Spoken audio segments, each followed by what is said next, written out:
Assalamualaikum warahmatullahi wabarakatuh. Nah, Pak, saya terlanjur punya sahabat. Tapi kok kurang ajar Pak sahabatku yang satu ini misalnya. Wah, sahabat yang satu ini bikin sebel Pak tiap hari. Kata Konfusius enggak. Siapapun sahabat kita sebenarnya kita bisa mengambil pelajaran. Baik pelajaran secara positif maupun pelajaran secara negatif. Kata Konfusius, kalau aku berjalan dengan dua orang, dua-duanya akan jadi guruku. Aku akan mengambil yang baik dan menirunya dari seseorang, dan aku akan mengambil yang buruk dan memperbaikinya dalam diriku. Jadi, nah ini lanjutannya. Berarti apa? Kalau kita terlanjur bersahabat, kalau tadi kan konteksnya milih, hati-hati jangan deket-deket yang buruk. Kalau kita sudah punya sahabat atau oleh takdir terpaksa ketemu sahabat yang tidak bagus, sudah terlanjur dapat temen sak kontrakan, sak kos, usilnya luar biasa misalnya, itu kan nasib.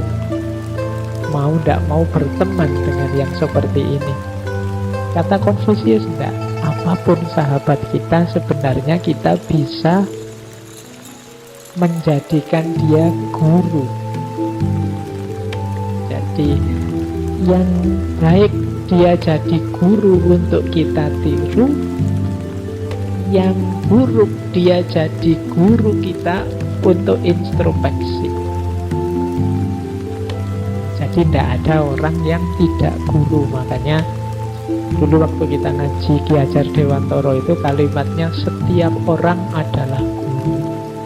Nah itu yang komen-komen usil mungkin wah berarti kita belajar juga Pak dari koruptor. Wah berarti kita belajar juga Pak dari maling-maling. Berarti kita belajar. Iya. Kalau dari koruptor kita belajar untuk tidak korupsi. Belajar untuk korupsi.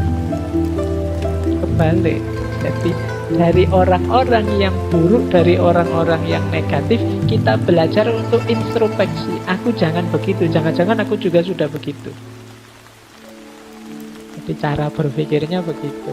Jadi kalau ada teman nakal, usil, jahat padamu, alhamdulillah dapat pelajaran agar aku tidak seperti dirimu.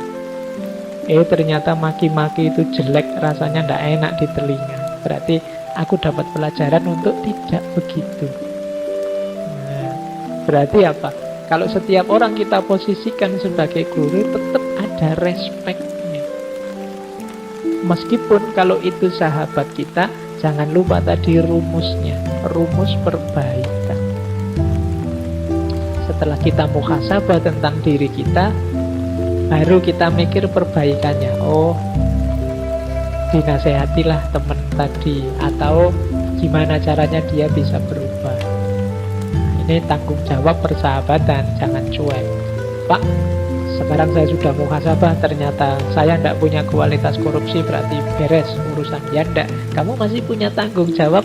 Sahabatmu tadi ya dinasehati. Cari nasihat yang pas, cari nasihat yang sesuai tadi ya, dengan yang arif dan bijaksana tadi. Jangan ngasih nasihat yang tidak bijaksana. Misalnya temennya korupsi terus dinasehati, hidup ini memang sesuai takdirnya Tuhan. Kalau kamu korupsi mungkin memang ketetapannya Allah begitu. Jadi tawakal saja ya. Orang korupsi disuruh tawakal. Keliru kan nasihatnya. Nah itu yang arif bijaksana tadi. Sahabat harus ngerti. Jadi inilah dia, siapapun sahabat, dia adalah pelajaran. Jadi ketemu siapapun pelajaran. Tidak ada orang yang tidak guru. Semua orang guru. Bahkan dari yang paling jahat, bahkan dari yang terjahat. Dari Fir'aun, Namrud, Iblis, dan lain sebagainya. Itu kan pelajaran-pelajaran buat kita. Yang baik pelajaran untuk ditiru, yang buruk pelajaran untuk introspeksi, atau kalau bahasanya Konfusius ini memperbaikinya dalam diriku. Itu maksudnya introspeksi. Karena jangan-jangan temanku kayak gitu itu ketularan aku, atau jangan-jangan aku juga punya kualitas seperti itu. Kita itu kan sering nembak keluar, padahal sasarannya sebenarnya pasnya ya dalam diri kita sendiri. Kita nasihati orang, kamu itu kalau ngomong kok yang baik, yang jujur, dasar kamu. Ternyata ya kita persis sama dengan yang kita nasihatkan. Harusnya nasihat itu pertama ke arah kita sendiri, tapi kita lupa. Jangan-jangan buruknya sahabat kita itu cerminan kita sendiri.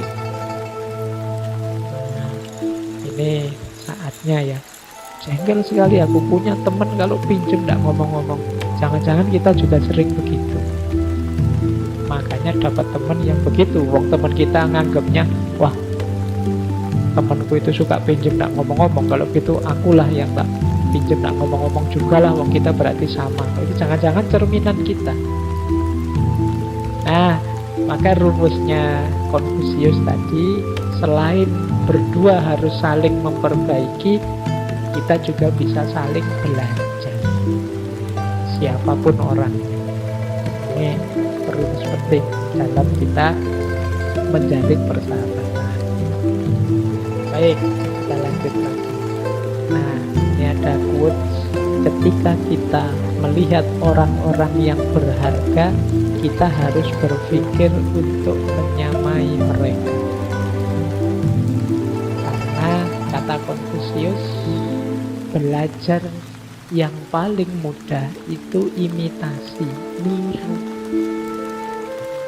Jadi kalau kalian bingung cara jadi orang baik gimana ya Pak? Cari orang yang memang baik, tirulah. Ini cara belajar paling mudah. Ada cara belajar yang berat, yaitu mikir sendiri. Ini berat.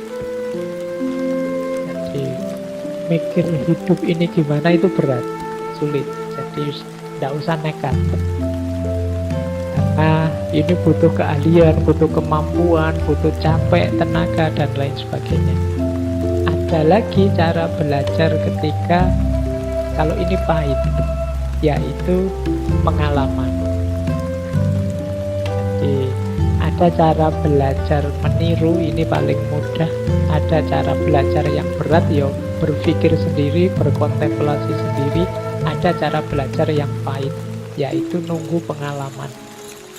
Jadi nunggu pengalaman dapat nilai E dulu baru rajin, itu kan pahit. Ya, mending sejak awal kamu niru temanmu yang kumlot, ditiru, itu kan gampang. Caranya gimana sih kamu bisa dapat nilai A, itu kan tinggal niru. Yang sulit belajar sendiri, mikir sendiri, gimana caranya saya dapat nilai A, itu agak berat. Jadi dalam hidup ini rumusnya 3. Jadi rumusnya orang belajar itu bisa meniru, ya, itu pengalaman. Jadi ya, nah, yang lain harus bisa niru, ada pelajaran. Ya. Kalau dipikir sendiri kan mungkin berat itu. Gimana caranya agar gelasnya tertib, ini kan berat. Nah, kalau sudah pengalaman tahu sekarang. Besok mesti kalau mau jalan, hati-hati itu lihat ke bawah. Sudah dapat pelajaran. Nah, itu contoh paling mudah. Jadi yang lain niru. Baik, makanya kalau ada yang tanya, Pak, kok ngaji filsafat itu selalu tokoh-tokoh, selalu rujukan-rujukan ke siapa, ke apa? Ya, karena yang lebih mudah itu niru. Kalau saya disuruh mikir sendiri materi sebanyak itu, mungkin sampai sesi ke-5, ke-10 selesai ngaji filsafat. Mikir sendiri berat. Nah, makanya tak pilih strategi niru tokoh-tokoh utama, tokoh-tokoh besar. Apalagi mengandalkan pengalaman, bos, malah tidak ada materinya nanti. Pengalamanku sempit sekali, tidak penting mungkin. Jadi Oke ya, makanya kalau ketemu orang-orang utama, orang-orang berharga, orang-orang mulia, kita berpikirnya bagaimana caranya aku bisa niru dia, aku bisa mengikuti dia. Nah, ini cara paling mudah untuk mengkonstruksi diri, membentuk diri kita. Baik, nah sekarang membentuk diri. Orang yang paling ideal untuk dijadikan sahabat adalah Junzi. Junzi ini kalau dalam bahasa Inggris sering diterjemahkan sebagai gentleman. Gentleman itu kalau letternya sebenarnya itu saya pakai istilah susilawan. Saya tidak tahu cocok apa enggak. Manusia yang bermoral, bersusila. Saya bilang susilawan, nanti yang perempuan protes susilawatinya mana Pak? Karena dia ada budiman, nanti ada yang tanya budiwatinya mana Pak? Jadi Junzi itu manusia yang berbudi, manusia yang bersusila, manusia yang bijaksana. Lawannya Sioren. Kalau Sioren ini manusia rendah, manusia kecil. Cirinya apa seorang Junzi? Cari sahabat yang punya karakter ini. Yang pertama apa? Memegang teguh kebenaran, kemudian memedomani kesusilaan, tidak ingin menangnya sendiri, dan dapat dipercaya. Nah, kalau punya teman dengan 4 kualitas ini, dekati dia, jadikan sahabat. Jadi punya prinsip karena dia teguh memegang kebenaran, kemudian moralnya bagus, kemudian tidak ingin enaknya sendiri, menangnya sendiri, kemudian dapat dipercaya. Ya mungkin sulit ya mencarinya, tapi ya patokan ideal itu kan jadi standar. Dapat 50%-nya alhamdulillah, 90% lebih alhamdulillah lagi. Jadi cari seorang yang Junzi, manusia sejati. Yang kedua, Junzi itu lebih suka introspeksi, menuntut dirinya sendiri daripada menuntut orang lain. Jadi kalau orang yang suka nuntut orang lain itu orang yang rendah budinya, Sioren tadi. Jadi nuntut orang lain itu selalu marah-marah ke orang lain, kamu salah ini, kamu salah itu, kamu kurang ini, kamu kurang itu, kamu harusnya begini, kamu harusnya begitu. Terus biasanya kalau kamu jengkel kan kamu balasnya, emang siapa lu? Merentah-merentah. Nah, ini namanya nuntut ke orang lain. Seorang Junzi itu orang yang dituntut dirinya sendiri.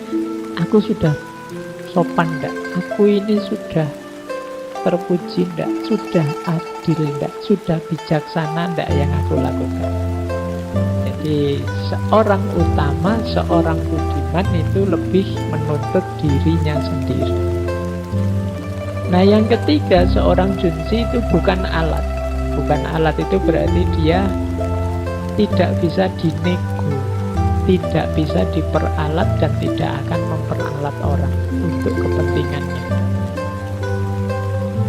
Sudahlah, kita sama-sama teman, salah-salah dikit ini tidak apa-apa ya. Enggak. Kalau untuk kebenaran tidak bisa dinego. Nah, itu namanya Junzi, seorang yang mulia. Kemudian Junzi itu mengutamakan kepentingan orang banyak dibandingkan kepentingan pribadi atau kelompoknya. Nah, ini enak dijadikan sahabat daripada orang-orang yang dipikir dirinya sendiri terus atau kelompoknya sendiri terus, cenderung egois. Kemudian dia mau berlomba tapi tidak mau berebut, mau berkumpul tapi tidak mau berkomplot. Kalau berkumpul itu biasanya untuk kebaikan. Kalau berkomplot itu untuk keburukan. Jadi, diajak ngumpul-ngumpul oke, tapi diajak berkomplot enggak.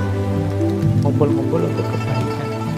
Jadi kan misalnya kumpulan ngaji bersama itu berkumpul, kan tidak mungkin disebut komplotan orang ngaji, kan tidak enak. Jadi ini orang bijaksana, orang budiman itu ya ngumpul ya ngomplot enggak. Kemudian lomba ya berlomba dalam kebaikan oke, tapi tidak rebutan. Jadi, kalau rebutan itu saling mengalahkan, saling menaklukkan, saling menjatuhkan. Aku yang paling banyak, kamu sesedikit mungkin. Ini namanya rebutan. Tapi berlomba ayo. Berlomba itu aku akan lebih baik, aku akan lebih baik darimu. Yang sana juga aku akan tidak mau kalah dalam kebaikan darimu. Ini orang yang bijaksana. Nah, Junzi itu tidak memuji seseorang karena kata-katanya dan tidak menyia-nyiakan kata karena orang. Jadi ya, tidak tertipu oleh kata-kata, meskipun juga tidak menjudge orang hanya dari luarnya saja, kata-katanya saja. Jadi intinya tidak mudah menghakimi orang, tidak mudah memvonis orang. Nah, itu seorang Junzi. Jadi kalau teman-teman mampu, carilah sahabat seideal ini, atau bentuklah dirimu seideal ini untuk jadi seorang yang pantas dijadikan sahabat. Baik, lanjut. Nah, nanti Konfusius punya konsep teman jauh dan teman dekat. Ini jarak ya, bukan urusan LDR-an atau apa. Jadi maksudnya begini loh. Kita itu dalam hidup ini biasanya sangat appreciate, sangat menghargai teman jauh. Makanya ada kalimat dari Konfusius itu, ada teman dari jauh yang datang berkunjung, bukankah menyenangkan? Kita misalnya punya teman di kampung, tiba-tiba datang ke Jogja, ke sini menemui kita, itu kan gembira, itu teman jauh. Sebenarnya maksudnya kalimat ini menurut saya, teman yang jauh saja datang begitu menyenangkan. Lah kok kita lupa dengan teman yang dekat? Harusnya lebih menggembirakan. Kalau teman jauh datang pada kita, kegembiraan kita datang karena kenangan-kenangan masa lalu, kenangan tentang peristiwa-peristiwa kita bersama dia yang indah-indah. Teman itu kan begitu. Meskipun misalnya teman-teman zaman SMA dulu ada teman yang musuhan dengan kita, gegeran dengan kita, sering kali kita tidak cocok, tapi begitu sekarang jadi mantan, sudah tidak ketemu lama, reunian, itu kan isinya gembira semua. Yang dulu cerita marah-marah, sekarang jadi cerita ketawa-ketawa. Betapa konyolnya kita dulu, betapa, itu kan kenangan. Jadi teman lama itu selalu menyenangkan. Ini bukan CLBK lo ya. Jadi memang teman. Jadi teman, kalau mantan kan beda rumusnya. Kalau teman itu hadirnya selalu menyenangkan karena kenangan yang telah dibuat.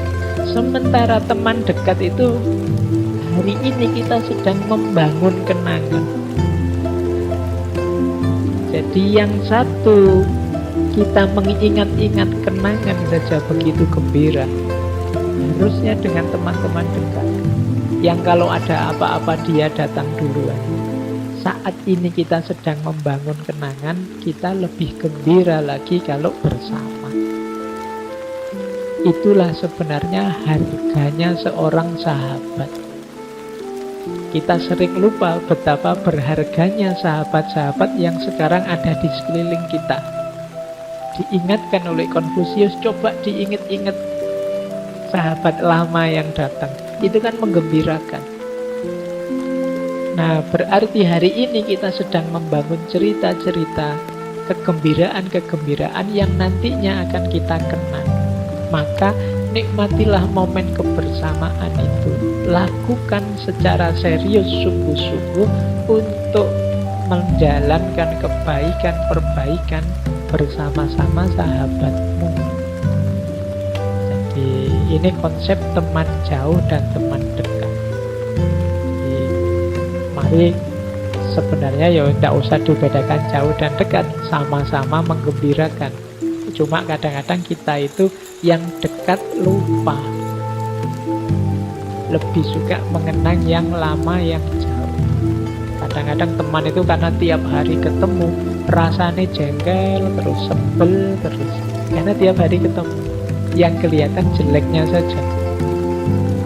Tapi nanti kalau sudah lulus misalnya, lama di kampung, itu kenangan-kenangan yang dulunya menyedihkan itu bisa jadi terus ngangeni, kalau bahasa Jawanya. Kita ingin kembali lagi.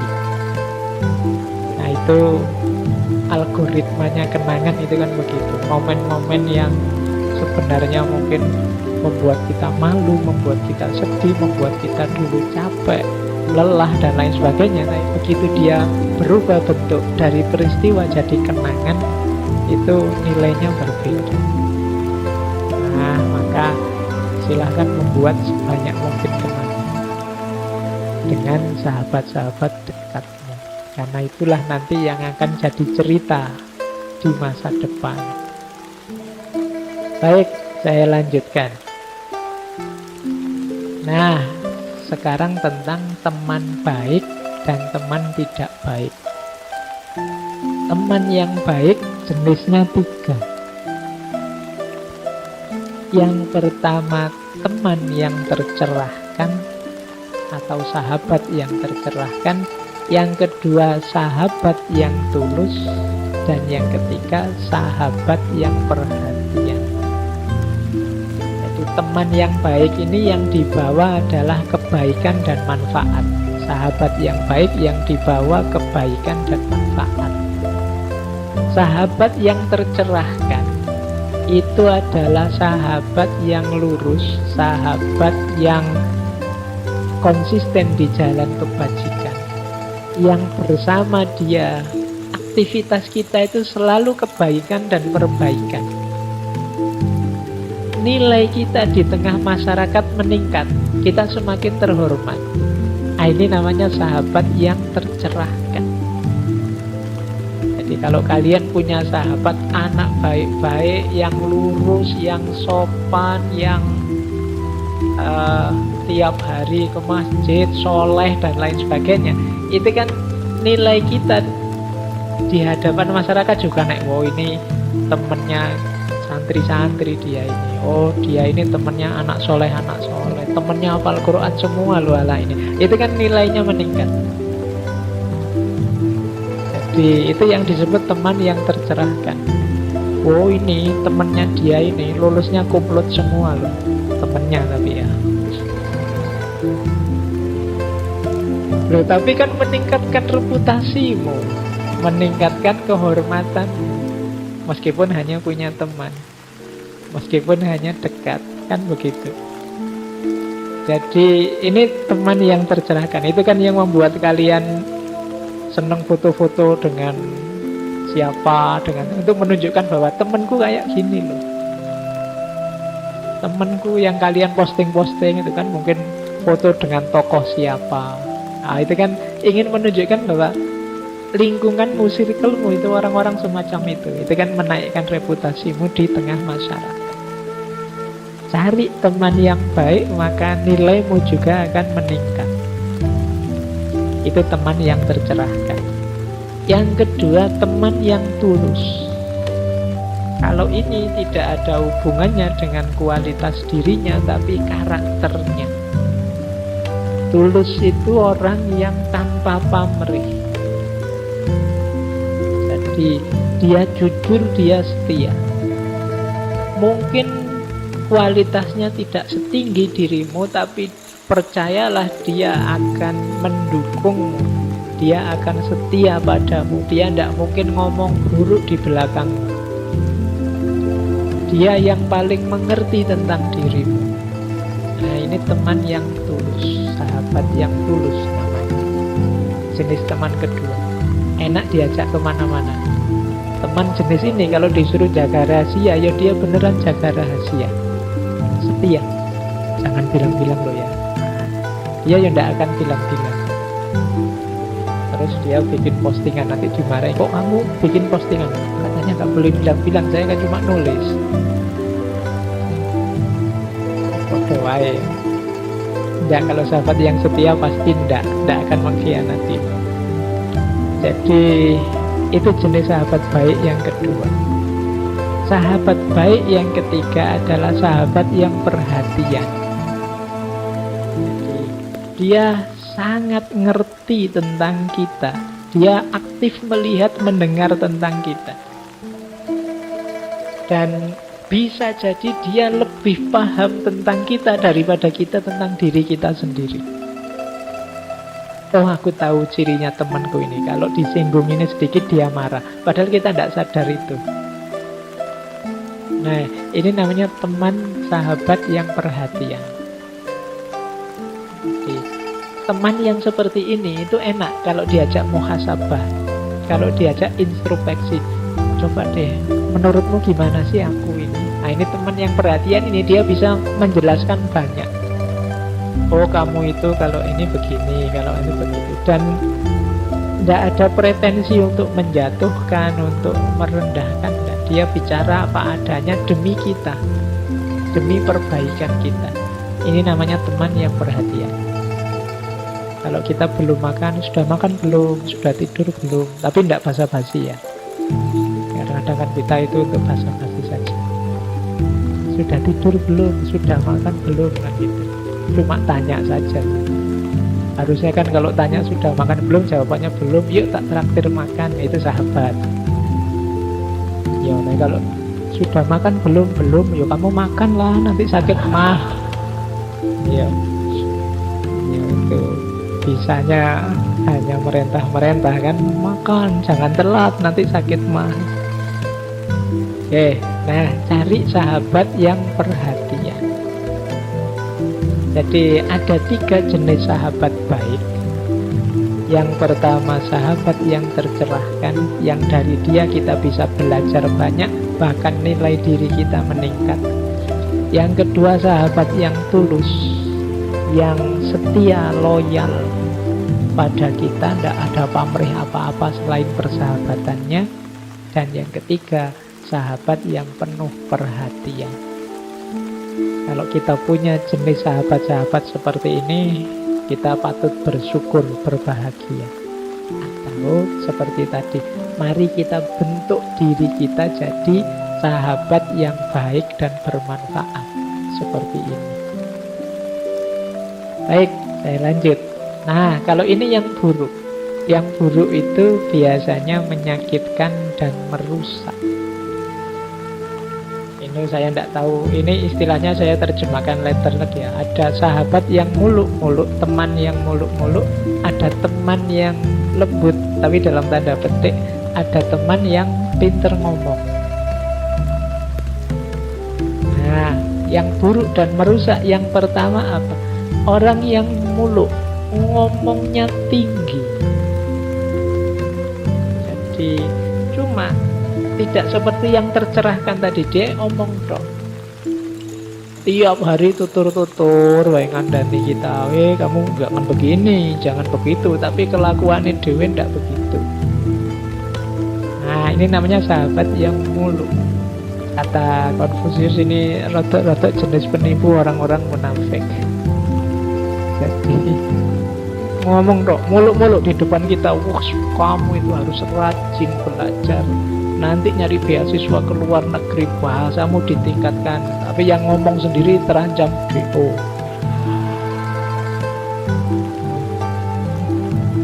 Itu kayak kakak kelas ngajari adik kelasnya itu, wah muluk-muluk. Nah ini kadang-kadang merusak, menyakiti dan merusak. Hati-hati dengan sahabat yang besar omong. Jadi yang tidak sesuai antara yang diomongkan dengan kenyataannya.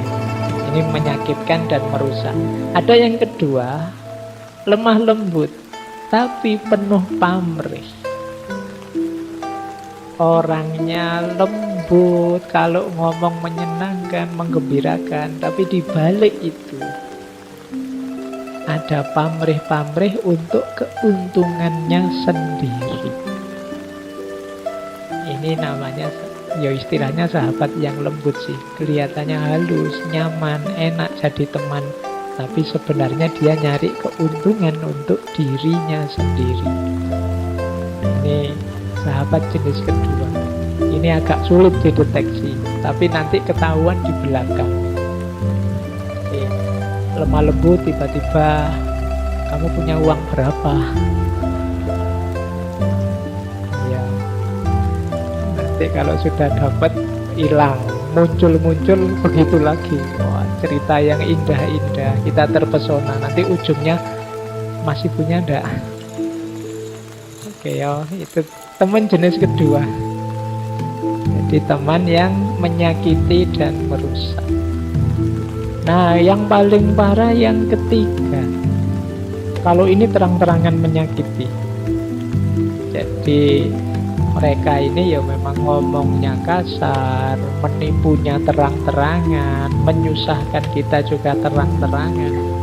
Kalau kita dekat dengan dia, reputasi kita langsung jatuh, kehormatan kita langsung jatuh. Nah, ini teman jenis ketiga.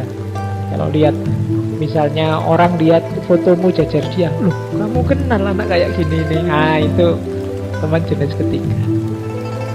Jadi kedekatanmu dengannya membuat namamu jatuh. Kata Konfusius, dekat dengan orang seperti ini kadang-kadang tidak terelakkan. Karena sahabat itu, teman itu bisa macam-macam. Tapi kata Konfusius, harusnya kita tidak diam saja. Entah kita peduli sebagai sahabat dan melakukan perbaikan, atau ya kalau bisa dihindari. Karena kalau kita diam saja, orang akan menganggap kita komplotannya. Kamu temennya anak itu ya, mesti nanti kamu datang-datang ke sini nipu nanti, utang nanti. Nah, ini jadi kamu dianggap komplotannya karena temannya jenis-jenis seperti itu. Jadi kata Konfusius ini teman yang pandai bicara. Orang jenis ketiga ini merusak.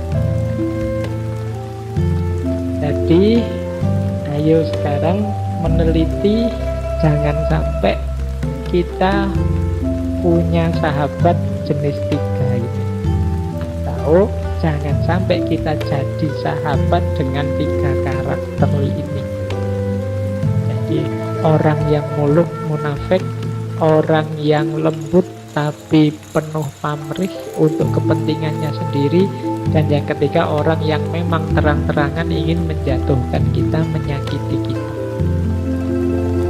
Tiga jenis sahabat ini harus kita hindari. Baik. Nah, kalau tadi sahabat itu isinya ketulusan dan lain sebagainya, apa boleh Pak kita mengambil manfaat dari sahabat kita? Kita mengambil keuntungan dari sahabat kita. Kalau menurut Konfusius, boleh saja, tidak apa-apa asal dalam skala yang wajar. Jadi itu kalimatnya Konfusius, saya ingin berbagi kereta dan kuda dan pakaian bulu yang ringan dengan teman-teman saya. Meskipun mereka mungkin merusaknya, saya tidak akan keberatan. Jadi ini salah satu pernyataan dari Konfusius yang menunjukkan ya tidak apa-apa, kita saling memanfaatkan, saling mengambil keuntungan, tidak masalah.